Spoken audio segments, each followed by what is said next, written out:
vote, do you expect Carney to get rid of the consumer credit tax before he calls an election? Well, he said yesterday that he wanted to get rid of it. We're looking into how that could be done and how rapidly it can be done. Do you expect this to happen, though, before the election is called? As I said, we're looking into it. I don't have like a time to give you. We're looking into different options. Do we need to change legislation? Can we go the regulatory route? Like, what are the options? And I don't have an answer for you yet. Thank you very much. Thank you. Well, I mean, he said that he wanted, for example, to work on the industrial carbon pricing system that gives us 3 times more emission reduction. So make sure that big polluters do their fair share when it comes to reducing emissions. And you should remember that our climate change plan doesn't rest on 1 or 2 measures. It's more than 100 measures that we've deployed over the years that, for the first time in our history, is resulting in emissions going down while the economy is going up. It's never happened before. So the plan is working, and we will find a solution to that particular issue. Thank you. Thank you so much. It was, one of the things that we all know is his experience, and I was really happy to see how excited everybody is to get ready for the election. We have a leader with amazing experience who brought everybody together, and with the numbers and the results that we're seeing yesterday has united the party, and everybody's raring to do what we've always done, which is to support Canadians at a time of need, and especially now what's taking place in the U.S. And when is the election going to be? Well, that's up to the new leader. When do you want it to be? I'm not seeking re-election, as you know, so I'll be happy to support my party, any colleagues as I will. But again, that'll be up to the leader. Did Mirko Mendicino, the announcement of him being Carney's chief of staff, come as a surprise to you? You know what? Those are decisions that the new leader will make. As you know, that there will be changes. Marco's got amazing experience as well. But one of the things I can tell you, with Mark's experience and what our government has done, one thing that Canadians can count on is that we will look after them. We've done it during the pandemic, when Trump was first elected, and especially now with what is taking place, Canadians know who's got their back. Thank you so much. Okay. Do you regret saying you won't run again? No, I do. I want to make it very clear. No, I do not regret whatsoever on my part that I'm not seeking re-election. The letter that I wrote not only stands. I had the privilege of serving for almost 10 years now. I've served in uniform in other ways. I want to spend time with more time with my family, but I've been a lifelong Liberal, and I'll be there to support my party whenever I'm needed. What's your next steps other than? I'll be honest with you. I have. It's not that I'm not going to be retiring. I do want to spend more time. At least my schedule and what I do will be based around my kids, the teenage kids who have a lot of energy, like us, and I want to be there for them. Are you public campaign? Absolutely. Like I said, when it comes to supporting them, in my letter that I wrote, I'll be there for our party, to making sure that the vision of our party will be there for Canadians. Sorry? How specific are you going to be helping? You know what? I'll be helping any way that I need. I obviously have a good experience in British Columbia as a co-chair in the previous election and this one as well. And anywhere else I'm needed to making sure that we get the message out to Canadians. Thank you. Minister, are any more supports expected for workers? Any more supports expected for workers with the steel and aluminum tariffs coming into effect? You've already seen the announcement from Minister Steve McKinnon. He made those announcements already, and what I've been focused on is supports for small businesses, which is the $500 million from the Business Development of Bank of Canada to help support small businesses through this transition, of course, to help empower them in terms of strengthening their operations and diversifying their markets. Thank you so much. Bernie's message to caucus. It's great. It's a new leader, and we're fired up to keep working for Canadians and look forward to the next campaign to contrast us with the Conservatives. How soon do you think that's going to be next week? I'm not sure. We'll find out.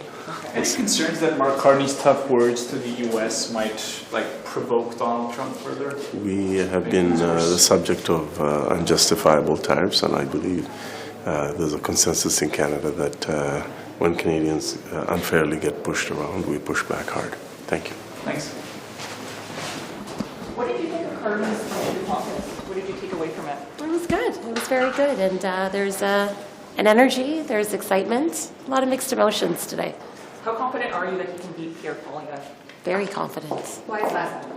Well, I think you're seeing it from, I'm hearing it from my constituents. I'm hearing it from people who voted Conservative their whole lives that are telling me now that they think that the experience that Mark Carney has is a lot more substantial than the experience that Pierre Poilievre has to lead us through tough economic times that could lie ahead due to the pending tariffs, right? So that's what people on the ground are saying, and it's true.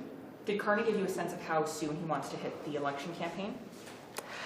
I think he came out and he spoke to the media at that time too. So no, he didn't mention any dates or anything like that. But a lot of people are ready to go. Last night you saw the energy at the convention. You know, there's a lot of excitement in the room. So we'll wait to see when that time is. How about on the swearing in? Did he give you any sense of when he's going to be actually sworn in as Prime Minister? No, not at all. Yeah. How long do you think it's going to be?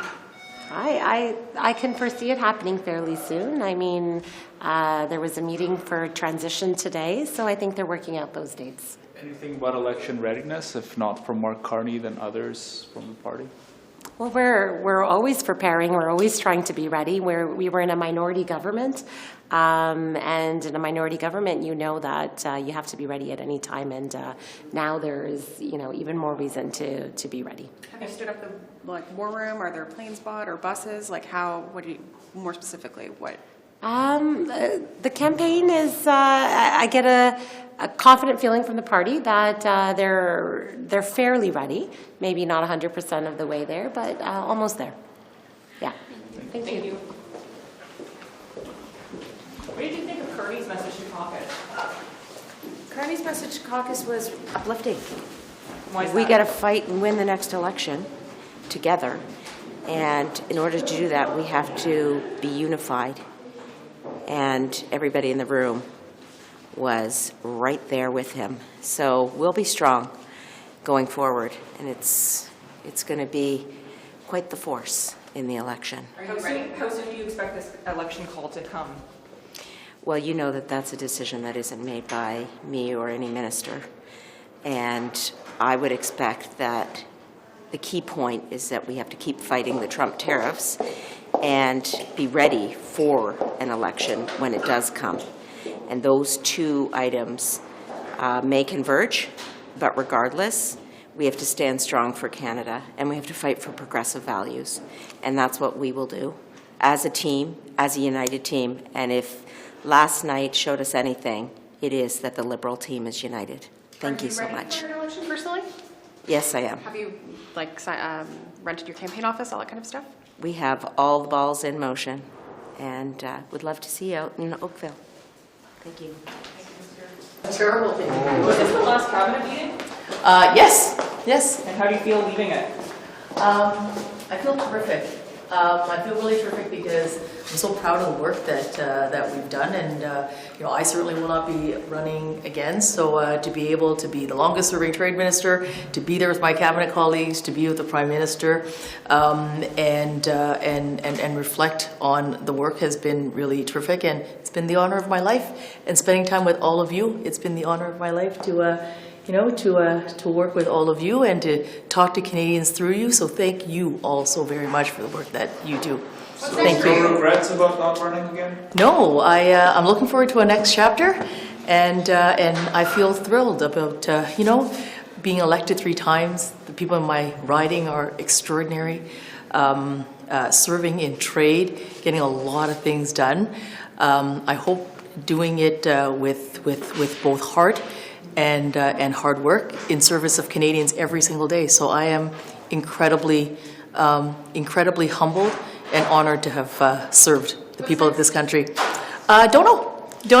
Any you don't have any ideas? Nope. Would your writing be a potential one for Mark Carney to run? That I don't know. That I think you'll have to ask him. But Has he asked you? Thanks. No. Thanks, guys. Thank you. And truly, from the bottom of my heart, thank you all for doing what you do here every day, so that you can tell to Canadians just what is happening here is incredibly important, so keep doing it. Thank you. Thanks.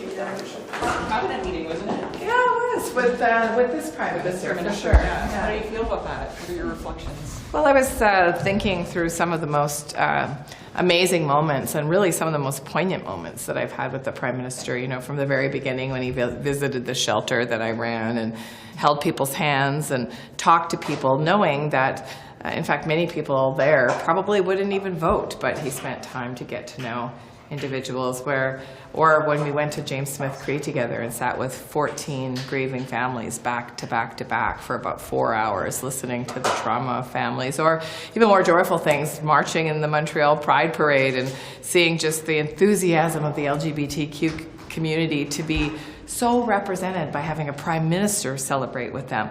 So, you know, really just so many moments that I recall over the last 9.5 years, and so many huge accomplishments as well that we've been able to achieve under his leadership. So it was a really nice way to end his administration. And what was your takeaway of Carney's message to caucus earlier?